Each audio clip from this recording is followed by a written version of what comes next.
Enron Online will change the markets for many, many commodities. It is creating an open, transparent marketplace that replaces the dark, blind system that existed.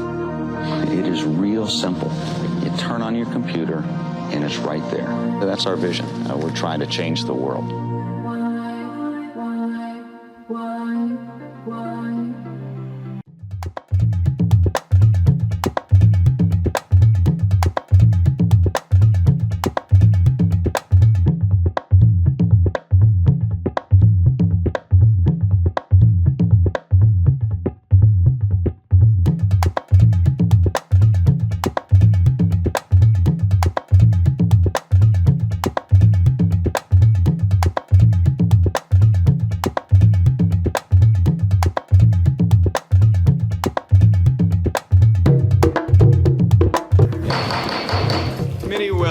Come to order. This is a case of America's largest corporate bankruptcy. The question here is what happened, who was responsible for it happening, and what can we do to prevent this sort of thing from happening again? And Cliff came over to my house, and he said, they're calling us child molesters. He says that will never wash off. But Mr. Skilling, you don't believe that. I don't believe what? You don't believe that the press and everybody calling Cliff Baxter or yourself or anybody on the board of directors denigrating or tainting you, you don't think it's accurate. It's what you're saying to us here today. I do not believe I did not do anything wrong that was not in the interest, and all the time that I worked for Enron Corporation, that was in the interest of the shareholders of the company. This is the shredded evidence that we got that came out of Enron. We very quickly determined that the insiders had sold off $1 billion of their stock in the preceding several months. Did you convert stock worth $66 million? I don't know, but I don't have the records. Would that be surprising to you to learn that you did that? No, that would not be surprising. Mr. Fasto got only $30 million in stock proceeds from Enron, but he took another $30 million out with his side deals.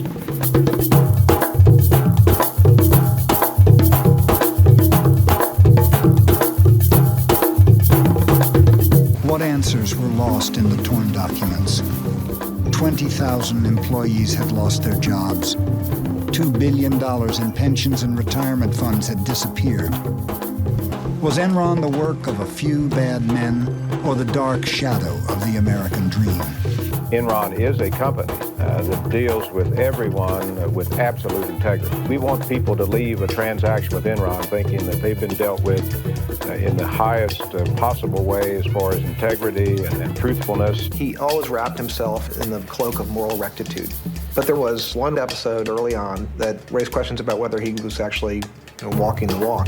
This was the Enron oil scandal, also known as the Valhalla scandal. Government is not the solution to our problem. Government is the problem. The societies which have achieved the most spectacular, broad-based economic progress in the shortest period of time are not the most tightly controlled, not necessarily the biggest in size, or the wealthiest in natural resources. No, what unites them all is their willingness to believe in the magic of the marketplace. The magic power of deregulation pushed Ken Lay to found Enron in 1985. Through a merger of vast networks of natural gas pipelines, Lay thought Enron would be poised to take advantage of the government's decision to let gas prices float with the currents of the market. Oil trading is like gambling. Sometimes you win, sometimes you lose. But Enron Oil always seemed to win, much to Ken Lay's delight. Well, this oil trading business had profits that nobody could really understand, and in fact that many of Ken Lay's lieutenants questioned. They said this business can't be making this much money legitimately. Something weird is going on. Something weird was going on. The first hint came from an anonymous tip about the president of the company, Louis Bourget. Bourget had taken some $3+ million of corporate funds and put it in a personal account of his. There were offshore accounts, phony books, and a trail that led from the company's treasurer, Tom Mastroeni, to a mysterious Lebanese speculator no one could find, M. Yass. What name did you suspect that was? My ass, and M. Smart. I said, that's Maxwell Smart. I mean, these guys are playing games. mark-to-market accounting allowed Enron to book potential future profits on the very day a deal was signed. No matter how little cash actually came in the door, to the outside world, Enron's profits could be whatever Enron said they were. We're going to sell power out of this power plant in 10 years for X dollars per kilowatt. And there was no way anybody could prove that they could do it. Enron is a big winner today. One of the things that fascinated me was that almost all of the Wall Street analysts who covered Enron had buy ratings or strong buy ratings on the company's stock. Why were the analysts blinded to the company's deceit? We relied on the information that was available at the time. I trusted the integrity of the company's certified financial statements and the representations of the company's management. And we've been absolutely upfront with the analysts. Jeff Skilling was the critical component in creating the Enron illusion. Most of the analysts right now have the target price on us from $100 to $115 a share. Well, hey, good Rich, morning. how are you? Finally, good great, to see you. Jeff. Yeah. Good to see you, Todd. Sit down. We've been working hard on this, and we've really pulled out all the stops. Look what we got. Origination. We did $20 million last year. We think we can do $120 million this year. Trading. We did $10 million last year. We think we can do 64 this year. This is the key. We're going to move from mark-to-market accounting to something I call HFV, hypothetical future value accounting. Whoa! If we do that, we can add a gazillion dollars to the bottom line. Whoa, Jeff! All right, that sounds fantastic. Oh, Jeff, thank you. That's just superb performance. And you're going to go far, my boy. Probably president of the company one day. You think so? I think. In March 2001, Bethany McLean, a reporter with Fortune magazine, first raised questions about Enron's financial condition. She asked a simple question in the article that no one could seem to answer. How exactly does Enron make its money? You got very upset, didn't you? I very specifically remember the telephone conversation that I had with the Fortune reporter.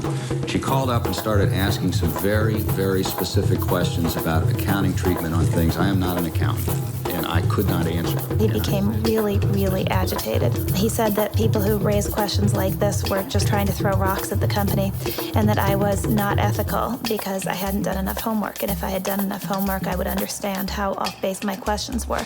Mr. Skilling, it appears as if you were trying to bully someone who was asking very basic questions about Enron. Enron essentially was losing money on a cash basis year after year, and yet it was reporting profits. So it was defying the laws of financial gravity. And the way it was doing it was with something called structured finance. And the maestro of all that at Enron was Andy Fastow. Fastow created hundreds of special companies to perform a magic trick. Prop up Enron's stock by making its debt disappear. To outside investors, it looked like cash was coming in the door. In fact, Enron was just stashing its debt in Fastow's companies where investors couldn't see it. It was black magic. It really was. You were pulling some rabbits out of a hat. The Enron fraud is the story of synergistic corruption. There are supposed to be checks and balances in the system. The lawyers are supposed to say no. The accountants are supposed to say no. The bankers are supposed to say no, but no one who was supposed to say no said no. They all took their share of the money from the fraud and put it in their pockets. Had we known then what we know now about Enron's practices, we would not have engaged in these transactions with Enron. The facts that we now have come to light about Enron, however, were not known at the time. I believe that the Citigroup professionals involved with these transactions acted in good faith. I'd like you here to look at one city email, Exhibit 333I. The email trail here is all too lurid.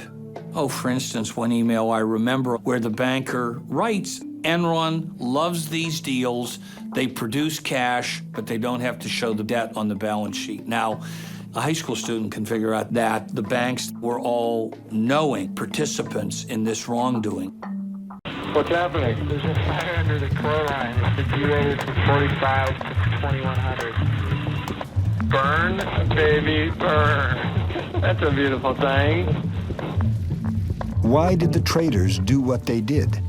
Was it their multi-million-dollar bonuses? Or had Enron found a way to exploit the darker side of human behavior? the fucking coolest thing I've done in a long time. Yeah. Holy fuck, yeah. You gotta love the West. Oh. Born at 35 volts.